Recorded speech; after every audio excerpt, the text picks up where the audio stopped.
Na antiguidade, e para muita gente ainda hoje, não ter um filho, não poder gerar filhos, é um peso, é até mesmo uma vergonha, né? Em muitas sociedades, não ter filhos significava uma tristeza, uma solidão na velhice, talvez até uma dificuldade com o sustento na velhice, já que não havia um sistema de previdência, eram os filhos que cuidavam dos pais idosos, ainda é assim em muitos lugares.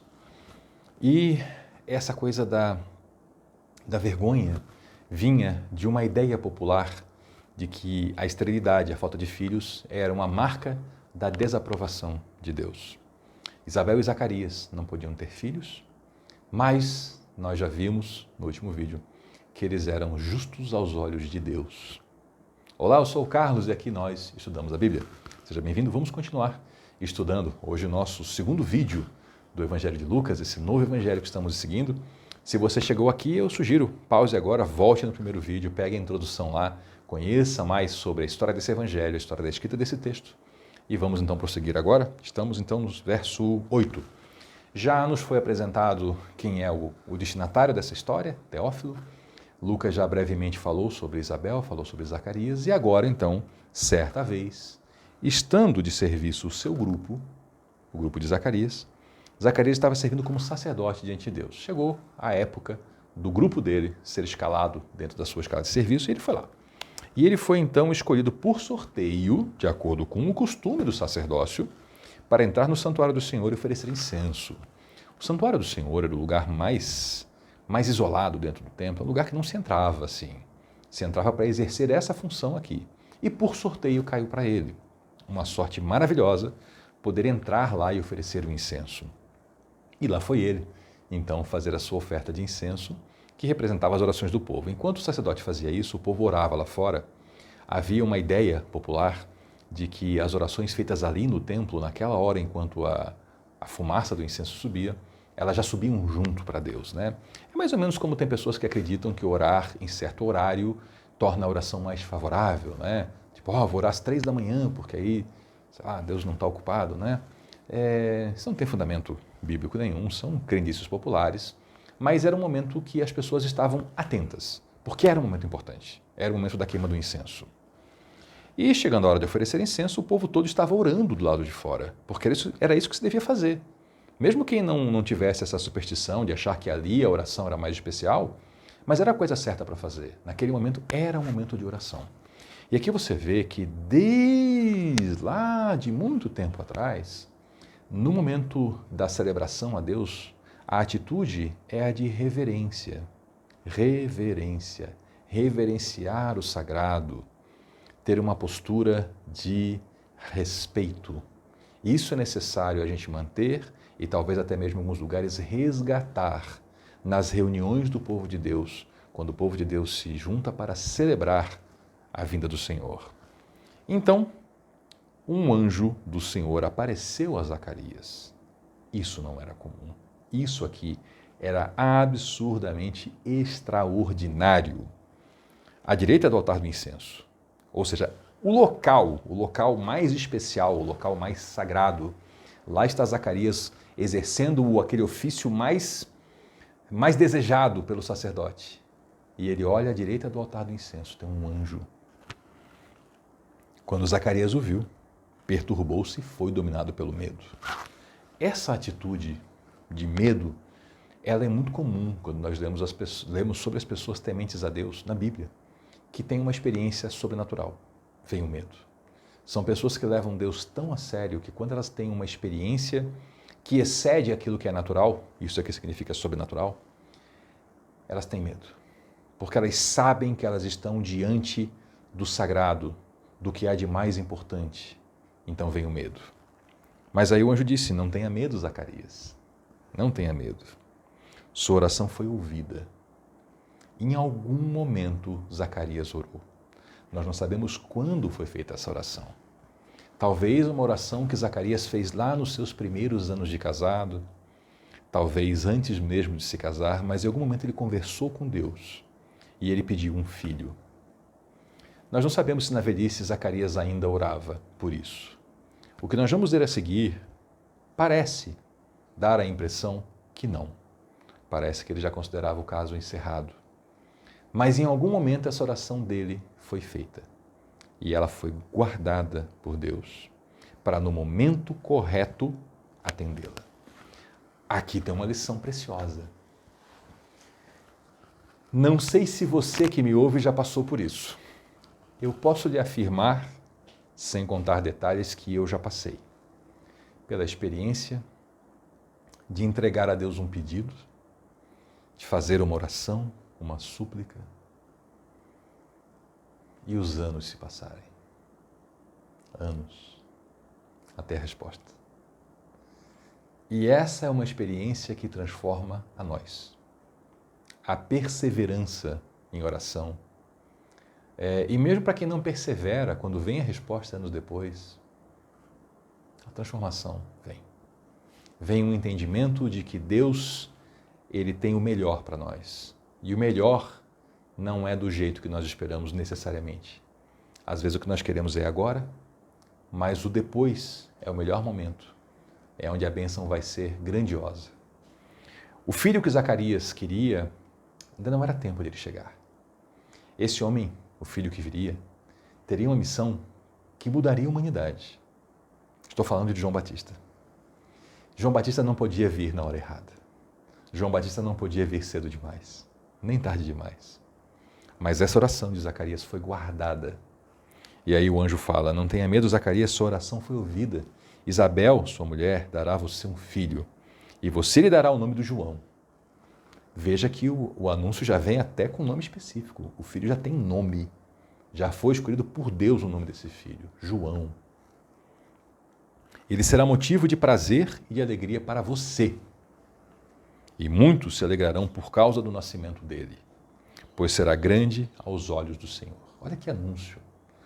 Um anjo vem, aparece lá dentro, no lugar santo, ao lado direito do altar de incenso, na hora de Zacarias oferecer o incenso, e fala, não tenha medo, a sua oração foi ouvida, você pediu, e o seu pedido lhe é concedido. Sua esposa Isabel vai lhe dar um filho, e ele vai ser alegria para você, alegria, contentamento. Muita gente vai se alegrar por causa dele. E ele vai ser uma pessoa que vai ser grande aos olhos do Senhor. Que anúncio maravilhoso, que anúncio para mudar a vida de alguém. Ele nunca tomará vinho nem bebida fermentada e será cheio do Espírito Santo desde antes do seu nascimento. Para nós que não somos judeus, a gente lê esse texto e não pega a profundidade dele. Quando um judeu, como Zacarias, ouvia isso, vinha uma palavrinha na cabeça dele, que você talvez não conheça. Nazireu. E o que é um nazireu? Nazireu era a expressão que se usava desde a época de Moisés para uma pessoa que fazia um voto, fazia uma escolha para, durante um tempo, se dedicar de modo especial à oração. Entre as coisas que essa pessoa fazia, ela não bebia vinho, nem bebida fermentada nenhuma, bebida forte, bebida destilada, o que fosse. Nada que tivesse álcool. Talvez sua tradução fale até em licores, né? São expressões para identificar os diversos tipos de álcool. Essa pessoa não bebia durante o tempo em que ela em que ela exercia o seu nazirenato, né? Também tinha uma história do cabelo, tinha todo um rito envolvendo. Quando um judeu, lá no primeiro século, leu o texto de Lucas, ele entendeu, esse João que ia nascer ia ser nazireu desde o nascimento, nazireu sempre. Porque também tinha uma outra coisa, ele ia ser cheio do Espírito Santo desde antes do seu nascimento. Isso é muito incomum, isso é muito incomum. Nós hoje que vivemos a era da igreja não temos a dimensão disso, porque na era da igreja o Espírito Santo é derramado sobre o povo de Deus. Todo aquele que muda seus caminhos, que se converte a Jesus, que reconhece Jesus como seu Senhor e Salvador, recebe o Espírito Santo. E muitas pessoas na igreja são cheias do Espírito Santo. Elas manifestam na sua vida os dons e os talentos que o Espírito Santo dá às pessoas que são cheias do Espírito Santo. Nessa época não era assim. Não era. Isso que eu estou lhe contando, tudo isso que eu lhe falei sobre o Espírito Santo, é a partir do Pentecostes, que é depois da ressurreição de Cristo. E como é que era antes? Muito raramente alguém tinha a presença do Espírito Santo. Agora, esse homem aqui, ele não tinha só a presença do Espírito Santo. Ele seria cheio, repleto pelo Espírito Santo desde antes de nascer. Ou seja, ainda na barriga da mãe, ele já seria repleto do Espírito Santo. uma vida repleta da presença de Deus, dentro e fora.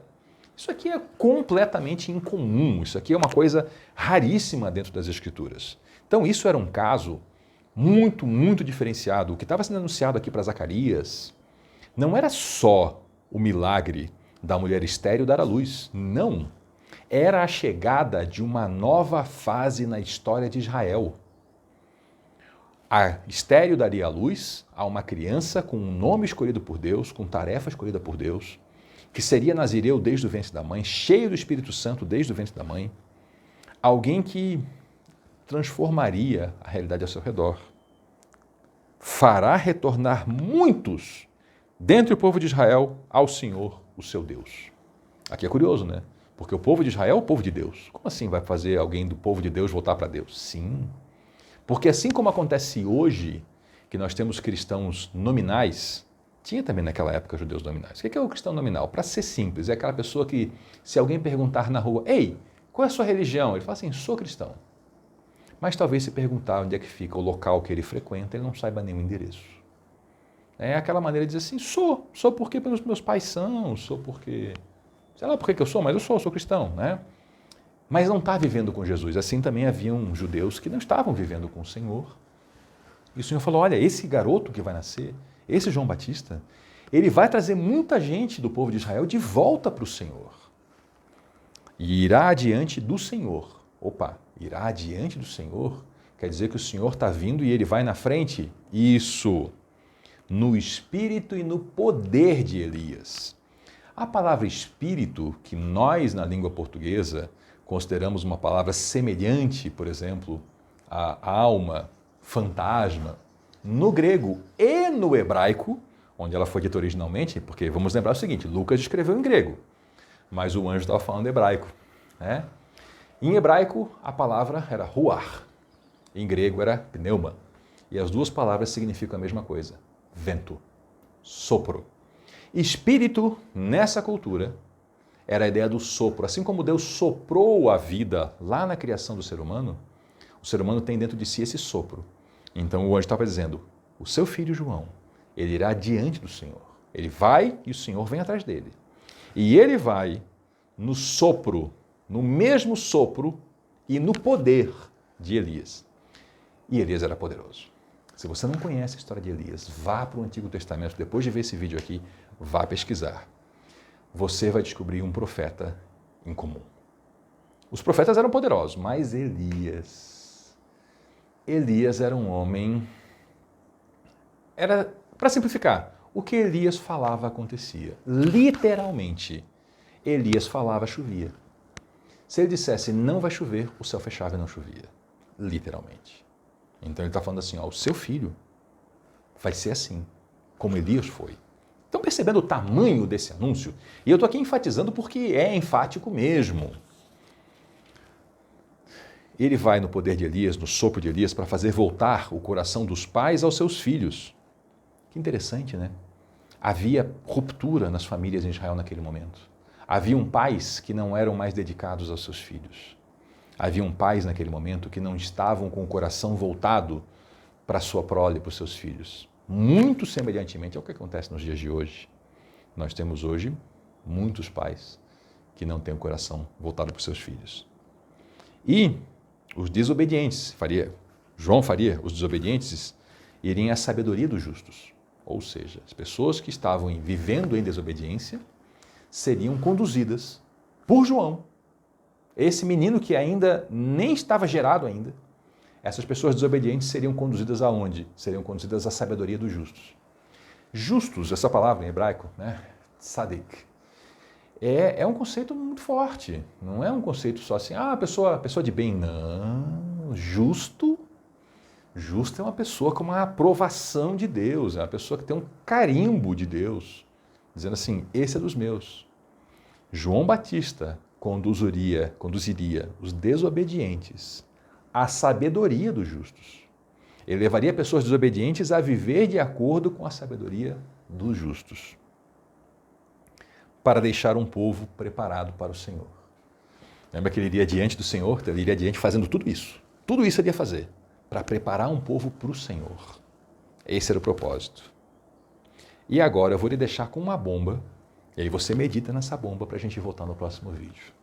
Depois de tudo isso, Zacarias perguntou ao anjo, como é que eu posso ter certeza disso? Eu sou velho e a minha mulher é de idade avançada? Muito obrigado por nos acompanhar até aqui. Eu sou o Carlos, aqui nós estudamos a Bíblia. Estude a sua também e volte na próxima. Até lá.